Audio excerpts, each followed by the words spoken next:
उत्तराखंड राज्य में किए गए घोटालों की अब एक एक कर पोल खुल रही है।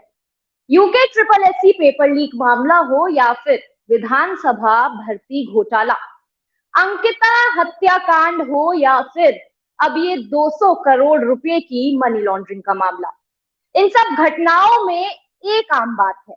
वो ये है कि इन घटनाओं और घोटालों के पीछे कहीं ना कहीं भाजपा या फिर भाजपा के मंत्रियों का हाथ सामने आ रहा है।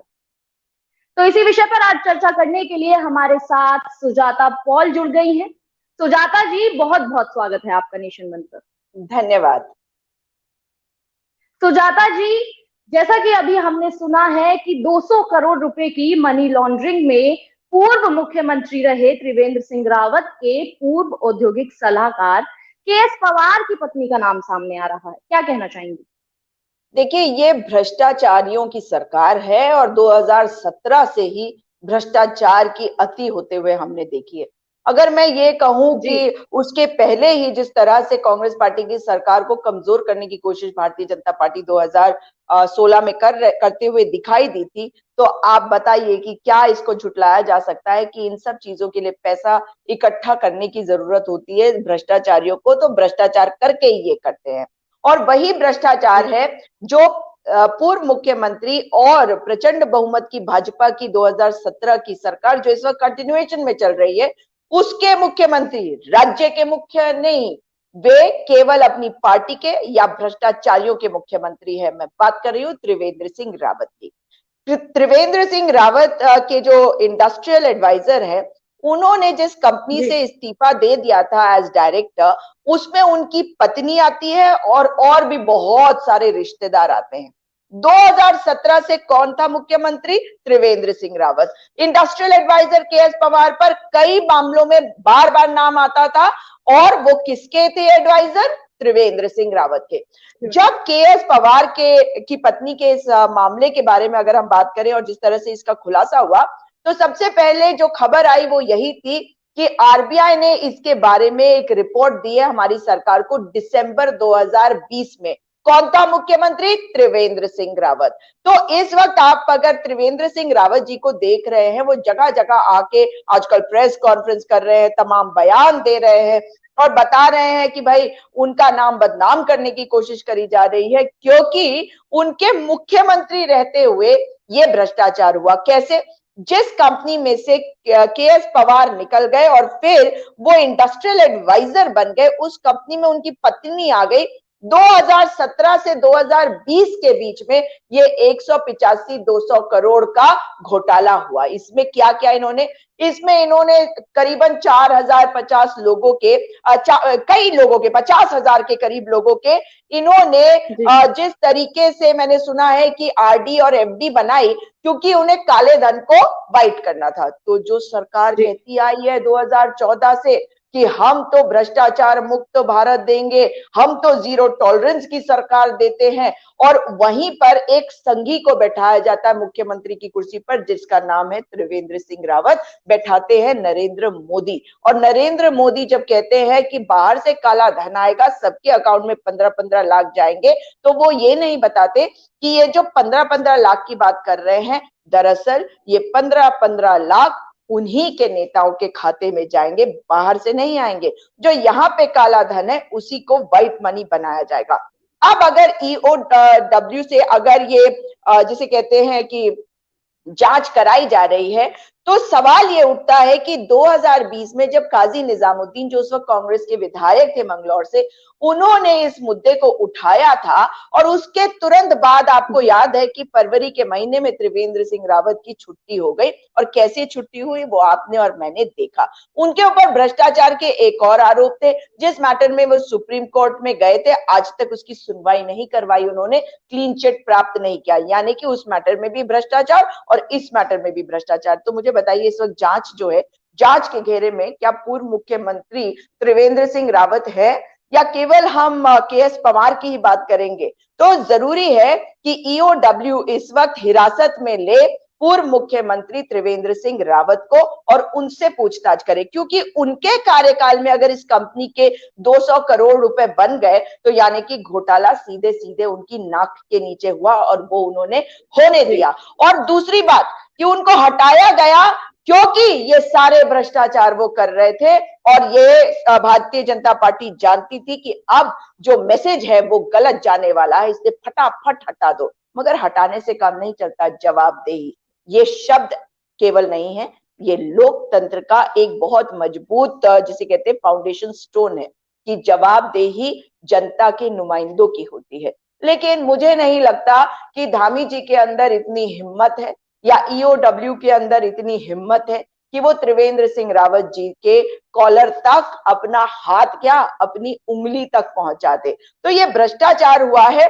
और इसमें ध्यान भटकाने के लिए जरूर है कि बाकी मुद्दे हल्के पड़ जाए, पर मैं भाजपा की सरकार को बताना चाहती हूँ मुद्दा कोई हल्का नहीं पड़ेगा, क्योंकि भारतीय जनता पार्टी की सरकार जितने भ्रष्टाचार कर रहे हैं उन सब पर आवाज उठती रहेगी, हर भ्रष्टाचार पर बुलंद ही आवाज सुनाई देगी। और जैसे आपने यूके ट्रिपल एससी के मैटर को कहा, अब देखिए क्षैतिज आरक्षण का मुद्दा जो है उसके बारे में भी अगर देख लीजिए तो हाईकोर्ट में आप क्यों हार गए, इतनी लंबी फौज क्यों खड़ी कर रखी है आपने वकीलों की, पैसा बर्बाद करने के लिए। उसके बाद क्योंकि आप जानते हैं कि अब बवाल मच गया पूरे राज्य में, तब सुप्रीम कोर्ट में आप ठीक तरह से पैरवी करवाते हैं और आज खबर अब आई है कि जो क्षैतिज आरक्षण के मुद्दे पर हाईकोर्ट की रोक लगी थी उसको उस पर स्टे लग गया है, यानी कि क्षैतिज आरक्षण जारी रहेगा महिलाओं के लिए।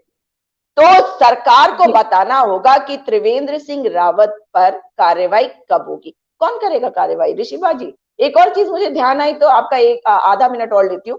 डीजीपी महोदय यूके ट्रिपल एससी में हाकम सिंह के घर के अंदर, वो रिजॉर्ट के अंदर जिसको ध्वस्त कर रहे हैं, उसके अंदर जाते हैं, उनकी तस्वीर आती है उस हाकम सिंह के साथ जो पहले कुक था। आप सोच के देखिए, मैं ये मान सकती हूँ कि अंकिता भंडारी वाले मैटर के पुलकित आर्या के पिता विनोद आर्या के साथ डीजीपी महोदय की फोटो आती है, बड़े राजनेता है, मगर एक व्यक्ति जो पहले कुक था और इतनी तेजी से आगे बढ़ा और सबको पता था कि घोटालेबाजी कर रहा है, उसके साथ अगर डीजीपी महोदय की फोटो आती है तो सवाल तो उन पर होंगे। क्योंकि आज मैंने एक और खबर सुनी है जो आपको बताना चाहती हूँ कि डीजीपी महोदय ने यहाँ तक कहा है कुछ सोशल एक्टिविस्ट लेडीज को कि जो वीआईपी था कोई वीआईपी नहीं था, एक कमरा था जिसको वीआईपी रूम कहते थे, इसलिए ये बात वीआईपी की आ गई। तो सोचिए जरा, सबको मालूम है कि वीआईपी आने वाला था, तो वो कमरा क्या आने वाला था, डीजीपी महोदय को बताना चाहिए या नहीं, आप बताइए। जी बिल्कुल। तो सुजाता जी, मेरा आपसे इसी को लेकर सवाल ये भी है कि कहीं ना कहीं अब अंकिता, अगर भंडारी केस के बारे में हम बात करें, अंकिता हत्याकांड को लेकर बात करें, तो अंकिता के माता पिता का भी अब ये आरोप है कि सरकार के दबाव में जो है एसआईटी लीपापोती कर रही है। तो उसको लेकर आप क्या कहना चाहेंगे। बिल्कुल, अगर एसटीएफ को देखें यूके ट्रिपल एससी में तो मैंने सुना है कि चीफ को हटा दिया गया है, तो यानी कि मामला ढुलमुल होने वाला है। जितनों को अरेस्ट किया वो मतलब जिस स्पीड से अरेस्ट किया उससे कहीं ज्यादा स्पीड से उनको बेल मिल रही है। अब आ जाते हैं अंकिता भंडारी के मैटर में। आपको याद है डीजीपी महोदय को मैं फिर टारगेट करूंगी क्योंकि डीजीपी महोदय ने शुरुआत में कहा था कि जो अपराधी है, जो आरोपी है, वो कह रहा है कि सीन ऑफ क्राइम जो है वो उस जगह को बता रहे थे जहां पर पुलकित आर्या ने बताया कि लड़की गिर गई या लड़की को मार के फेंका वगैरह वगैरह। डीजीपी महोदय वहां पे मौजूद थे। उन्होंने एक आरोपी जो आरोपित है उसके बयान पे भरोसा करके ये कह दिया कि नहीं नहीं कोई साक्ष्य नहीं मिटाए गए उस रिजॉर्ट के। अब देखिए, रिजॉर्ट के जो साक्ष्य है वो बिल्कुल डेफिनेटली मिटाए गए हैं और सीन ऑफ क्राइम वही रिजॉर्ट है, वही रिजॉर्ट का कमरा है। और डीजीपी महोदय जब ऐसे बयान देते हैं तो वो इस केस को कमजोर करने की कोशिश कर रहे हैं। और डीजीपी को केवल डीजीपी बन के कार्य करने की जरूरत है, पार्टी नहीं बननी चाहिए भाजपा की। उनकी तनख्वाह आपकी और मेरे दिए हुए टैक्स के पैसों से आती है, उनका काम है, वो पब्लिक सर्वेंट है। शायद वो भूल गए हैं। गाने गाते रहे, अपने वीडियो बनाते रहे, लेकिन हर तरह का जो वो कुकृत्य इस वक्त करने दे रहे हैं और उसमें भागीदार हो रहे हैं, उसमें साझेदारी कर रहे हैं, वो सवालों के घेरे में है। कुंभ के समय में भी कहा था ना, अपनी पत्नी के साथ वीडियो जारी करके हरिद्वार सब चंगा सी, और उसके बाद थर्ड वेव आ गया। तो डीजीपी महोदय का रोल संदिग्ध हो रहा है इसमें बार बार, इसलिए उनको सोच समझ के हर बयान को देना चाहिए। और एक और बात, आपने नोटिस किया कि वहां से पौड़ी के एसएसपी चौहान जी को जब हटाया गया और एसएसपी बनी श्वेता चौबे, वो वहां पे एसएसपी का चार्ज लेती है, और जिस दिन वो चार्ज लेती हैं उसकी अगली सुबह को दोबारा से वनांतरा रिजॉर्ट में आग लग जाती है। और अगर ये आग लगी पहले 24 सितंबर को, उसी फैक्ट्री में आग लगी जो वनांतरा के पीछे बनाई गई है आंवला के मैन्युफैक्चरिंग के लिए, उसी तरह से अब ये जो आंवला बनाने वाली है, मतलब आंवला सुखाने वाली जो फैक्ट्री है, उसमें दोबारा आग लगती है, और वो एसएसपी के आने के बाद लगती है। इसका मतलब है कि इसमें साक्ष्य जानबूझकर मिटाए जा रहे हैं, क्योंकि वहां पे बिजली तो पहले ही काट दी गई थी। वहां पर कहीं पर अंदर रिजॉर्ट में कहीं आग नहीं लगी, लेकिन क्यों है ऐसा कि उसी जगह पर बार बार आग लग रही है जहां पर कोई कुछ होगा, मतलब ऐसा मेरा मानना है। और अगर ऐसा नहीं होता तो फोरेंसिक टीम जो है वहां से चेक कर चुकी होती। इसलिए अगर अंकिता भंडारी के केस को आप देखें तो ये साफ हो गया है कि पुलिस की संदिग्धता हो गई है इसमें, और जिस तरीके से एक माता पिता अपनी बेटी के को न्याय दिलवाने के लिए दर दर की ठोकरें खा रहे हैं, इसके लिए भारतीय जनता पार्टी की प्रचंड बहुमत की सरकार को शर्म आनी चाहिए और मुख्यमंत्री को शर्म आनी चाहिए कि 19 साल की एक बेटी को आप बचा नहीं पाए सिर्फ इसलिए क्योंकि एक संघी के बेटे ने तैयारी करी थी उसको परोसने की, एक संघी को या भाजपाई को जो वीआईपी था। क्योंकि अगर पुलकित आर्य की बात करते हैं तो कोरोना के फर्स्ट वेव के दौरान जब लॉकडाउन हुआ था, फर्स्ट लॉकडाउन, तो ये पकड़ा गया था अमन मणि त्रिपाठी के साथ चमोली के प्रतिबंधित क्षेत्र में। अमन मणि त्रिपाठी अपनी बीवी के हत्या में आरोपित, उसके माता पिता दोनों कन्विक्टेड और जेल में मधुमिता शुक्ला हत्याकांड में, जो बहुत बड़ा मामला था अपने समय का, और उनके बेटे के साथ अगर ये मिलता है पुलकित आर्य, तो आप मुझे बताइए कि कोई कैसे कह सकता है कि इसके तार बड़े बड़े संघियों और भाजपाइयों के साथ नहीं जुड़े हुए हैं। और पी रेणुका देवी जी, उनकी भी कार्य प्रणाली कमाल की है। भाई वो ये नहीं बता पाई आज तक कि वो वीआईपी कौन है, तो ऑब्वियस है कि दबाव है ना, लेकिन उनकी तनख्वाह भाजपा नहीं देती, उनकी तनख्वाह जनता देती है अपने टैक्स के पैसे से। और हर वो व्यक्ति टैक्स भरता है जो टैक्स के पेपर्स ना भरे लेकिन एक साबुन भी खरीदता है तो टैक्स देता है। इसलिए पी रेणुका देवी जी को तो ये बताना चाहिए कि उन्होंने अब तक उस वीआईपी का नाम नहीं ढूंढा, और जो वहां पर जो मोबाइल टावर्स है उससे आप कम से कम ये तो डेटा निकाल सकते हैं ना कि उस मोबाइल टावर में किस किस के फोन ने कनेक्शन लिया उस समय में। तो पिछले 1 महीने का निकाल ले, या पुलिस के लिए काम ज्यादा है, शायद काम ज्यादा है, क्योंकि इनको वीआईपी ड्यूटी बहुत करनी पड़ती है जब प्रधानमंत्री आते हैं, जब मुख्यमंत्री कहीं जाते हैं, जब गृह मंत्री को कोई काम होता है, या कैलाश विजयवर्गीय आ जाते हैं। तो इसलिए अब आप बात कर रही हैं अंकिता भंडारी के केस में, तो 19 साल की अंकिता भंडारी थी, लेकिन मेरे राज्य में तो लॉ एंड ऑर्डर बिल्कुल ध्वस्त है। और आप अगर देखें तो 19 साल के केदार भंडारी का मैटर कैसे दब गया था, मुझे तो पता ही 1 तारीख को चला था, 1 नवंबर को। उसके बाद जब मैंने इसको दोबारा उठाया, मेरे तो रोंगटे खड़े हो गए थे ये सुन के कि 19 साल का एक लड़का अग्निवीर बनने गया था उत्तरकाशी के एक छोटे से गांव से, और जब वो वापस लौट रहा था कोटद्वार से, वो पास नहीं किया, वो आके वहां पे ऋषिकेश में एक होटल में रुकता है, पुलिस वाले परमार्थ निकेतन की कंप्लेंट पे उसको उठाकर ले जाते। पौड़ी एसएसपी का बयान है ये, जो उन्होंने खुद अपने ट्विटर हैंडल पे डाला था, वेरीफाइड ट्विटर हैंडल पर चौहान जी का, और उसके बाद कोई कार्यवाही नहीं हुई। जब ये मामला उस दिन उठा उसके बाद एक प्रेस कॉन्फ्रेंस करी हमने लड़के के पिता के साथ, लक्ष्मण भंडारी जी के साथ, जो देहरादून आए, तब उसके बाद पुलिस की भी नींद खुली, उसके बाद कार्यवाही होनी शुरू हुई। ये हुआ कि उस थाने के एसओ संतोष कुंवर को हटा दिया गया। मैं ये इसलिए कह रही हूँ क्योंकि अंकिता भंडारी के केस से मैं इसे लिंक कर रही हूँ। तो संतोष कुंवर जो एसओ था उसको हटाया गया और आशीष शर्मा जो वहां पे एक एसआई है उसको उसके खिलाफ कोई कार्रवाई नहीं करी। बाकी पुलिस वालों के खिलाफ, मनोहर सिंह रावत वगैरह के खिलाफ कोई कार्रवाई नहीं करी। और नाम दो महिलाओं के भी हैं, एक का नाम है दीपा सैनी, जिस जो आयो शायद ममता बहुगुणा मैटर में भी थी और कई मैटर्स में उनका नाम आ रहा है। तो अब देखिए आप कि सवालों के घेरे में पुलिस है या नहीं। क्यों?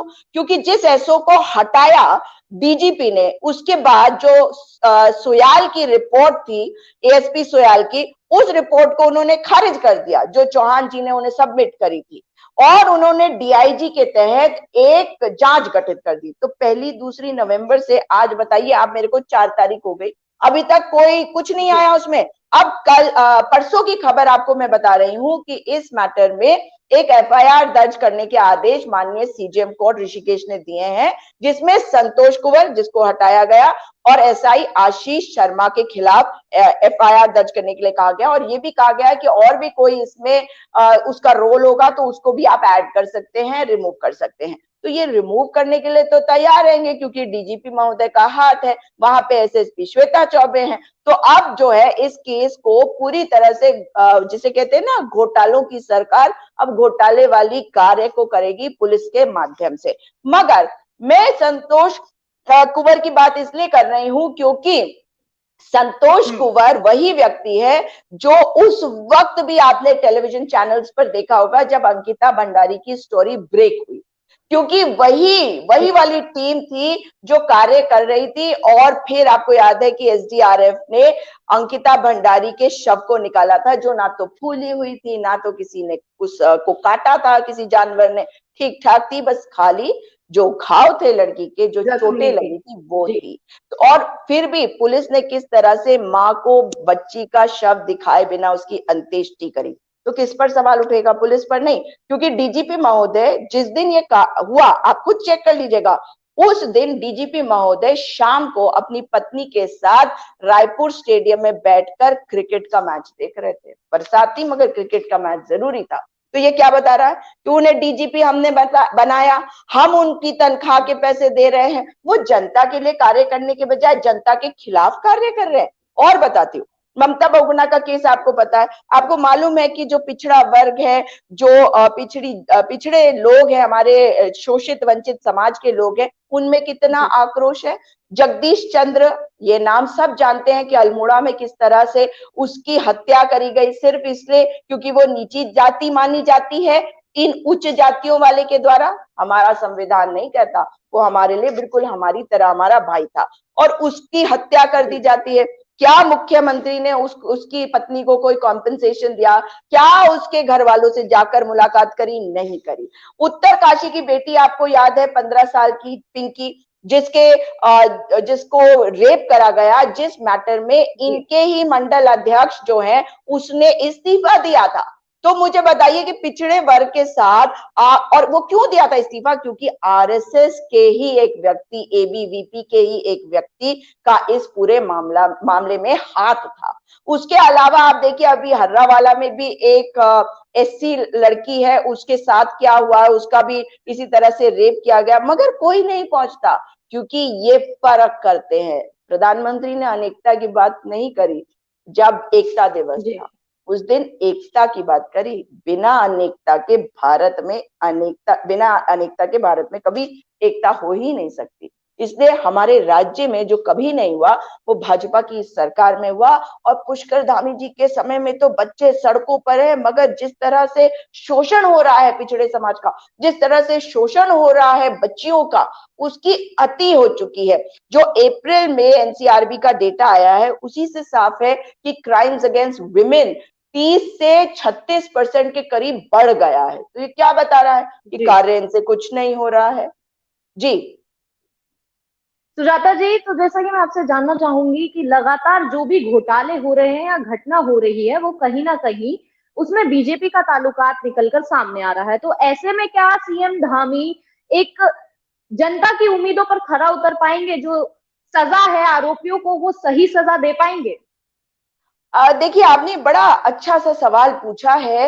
एक पत्रकार होने के नाते जब आपके दिमाग में ये बात आई है कि ऐसा क्यों है कि जितने जितने कुकृत्य हैं और जितने ये कांड करने वाले लोग हैं, इन सब में भाजपाइयों और संघियों का हाथ है, ये बता रहा है कि इन्होंने बड़ी मेहनत करी है देश की जड़ों में मट्ठा डाल के सत्ता तक पहुंचने के लिए। कार्य ये कभी कुछ नहीं करेंगे क्योंकि ये लोगों को डिवाइड करते हैं। तो प्रधानमंत्री का काम ही है, क्योंकि हर जगह प्रधानमंत्री का चेहरा ही तो होता है चुनावों के दौरान, सत्ता में कैसे हमें बने रहना, केवल इनका एक ऑब्जेक्टिव होता है। इसलिए लोगों को लड़ाओ मरवाओ क्या फर्क पड़ता है, हम तो कुर्सी पर पहुंच गए। तो आपको लगता है कि जो भाजपा इस अहंकार से सत्ता में आती है वो किसी के साथ न्याय करेगी? किसी बच्ची के साथ, किसी बेटे के साथ? आप मुझे बताइए, अग्निवीर योजना, अग्निपथ योजना की भी बात ही कर लेते हैं जब इतनी बातें करी है। क्योंकि ये भाजपा ने क्या किया, भाजपाइयों ने किसानों के साथ क्या किया वो हमने देखा। श्रम कानूनों में बदलाव करके इन्होंने वहां कांड कर रखा है जिसके कारण से हमारे हल्द्वानी से भी एक कंपनी जो है ह्यूलेट पैकर्ड वाली, एचपी, उठा के अपना सामान भाग गई और कुछ नहीं किया। मुख्यमंत्री के पास बच्चे जाते रहे कि भाई वो कंपनी हमें धोखा देके चली गई है, कुछ कर दो, कुछ नहीं किया इस मुख्यमंत्री ने। अब अगर आप बात करते हैं कि जिस तरीके से इस वक्त ये भाजपा की सरकार है और अग्निपथ योजना लाई है, बता रही है कि 4 साल में काम करके आप बहुत बड़े सैनिक बन जाएंगे, तो मुझे बताइए, एक बच्चा पहले उत्तराखंड का आत्महत्या कर चुका है, हरियाणा जींद का एक लड़का आत्महत्या कर चुका है, और अब कमलेश जो बागेश्वर परसाली का बच्चा था, 19-20 साल, यही तो उम्र होती है इनकी, तो 19-20-21 साल के अगर हमारे बच्चे आत्महत्या कर रहे हैं तो ऐसे अग्निपथ योजना की क्या जरूरत? मगर क्या करें, जिसका परिवार नहीं, जिसने परिवार छोड़ दिया, जिसने पत्नी छोड़ दी, जिसको कोई फर्क नहीं पड़ता परिवार से, उसे क्या समझ में आएगा दर्द भैया दूसरे लोगों का। इसलिए अगर किसी दूसरे का बेटा आत्महत्या करता है तो वो कह देंगे कि वो उसकी कमजोरी थी, इतना मजबूत था कमलेश, मजबूत लड़का था, उसके फुल मार्क्स थे, उसके फिजिकल में, उसके मेडिकल में, और उसको एनसीसी में भी उसको अच्छी रैंकिंग मिली थी, सी था सर्टिफिकेट उसके पास। लेकिन अगर ऐसा बच्चा आता है और एक वीडियो बनाकर जहर खा के मर जाता है और ये कहता है कि बिल्कुल मत जाना इस योजना में, तो बताइए ये सरकार क्या कर रही है? ये वैसे भी 4 साल के लिए जिन लोगों को ले रही है, मैं आपको रशिया का एग्जाम्पल बता दूं कि आज अगर आपको याद होगा कि जब रशिया यूक्रेन की जंग शुरू हुई तो सब ये कह रहे थे, मान के चल रहे थे कि हफ्ते भर के अंदर रशिया यूक्रेन पर कब्जा कर लेगा, कोई कितनी भी मदद करने के लिए आ जाए। मगर हुआ नहीं हुआ, क्यों? क्योंकि उनके यहाँ भी इसी तरह का शॉर्ट टर्म की रिक्रूटमेंट्स उन्होंने आर्मी में शुरू करी है रशिया ने, जिसका खामियाजा आज वो भुगत रहे हैं। ये बात अलग है कि हमें भी ये ठीक लगता है कि भाई किसी के साथ गलत नहीं होना चाहिए, वो उनका मसला है। लेकिन अब अगर हमारे देश में है, हमारे एक तरफ चाइना है, दूसरी तरफ पाकिस्तान है, अफगानिस्तान है, और हमारे को पहले ये होती थी हमारी फॉरेन पॉलिसी भी और अपने लिए भी कि हम किसी के झगड़े में नहीं पड़ते, लेकिन अपने आप को मजबूत करते। हमारे जो पड़ोसी देश है उनके साथ हमारे रिश्ते अच्छे होने चाहिए और शांति होनी चाहिए, उसके लिए हम वार्ता करते थे। यहाँ पे तो वार्ता उनके साथ करने के बजाय ये वार्ता वन साइडेड हो गई है कि प्रधानमंत्री जो है इन बातों को भुना के सत्ता में कैसे बैठे रहे। उससे देश मजबूत नहीं हो रहा है। आम जनता इस बात को समझे या ना समझे, लेकिन ये क्लियर फैक्ट है कि देश कमजोर हो रहा है, जिसकी वजह से आज चाइना घुस गया। आप बताइए कि हमारे वीर सैनिक जो हैं वो मारे जाते हैं आपके चीनी सैनिकों के द्वारा। उसके बाद हमारे प्रधानमंत्री क्या कहते हैं, ना कोई आया ना कोई अंदर है, यानी कि आपने चीन को कह दिया आपने जो किया वो सही है। उसके बाद चीन तो अंदर आ गया और हमें पीछे कर रहा है। उसके बाद जब हम उनसे लड़ने के लिए जा रहे हैं तो जिस जगह पे हम आ गए हैं उसको आप नई लाइन ऑफ जिसे कहते हैं एलएसी बना दे रहे हैं।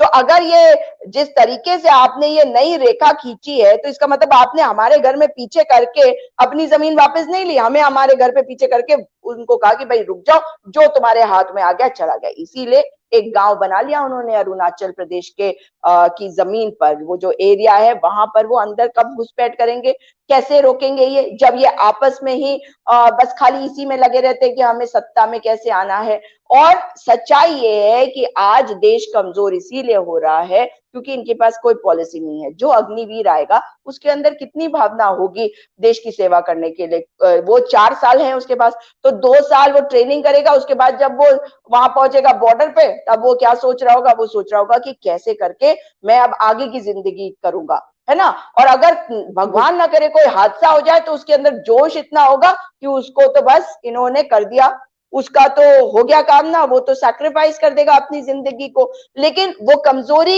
इनडायरेक्टली अगर देखे तो सरकार की होगी कि ऐसी सिचुएशन ही क्यों आने देते हो।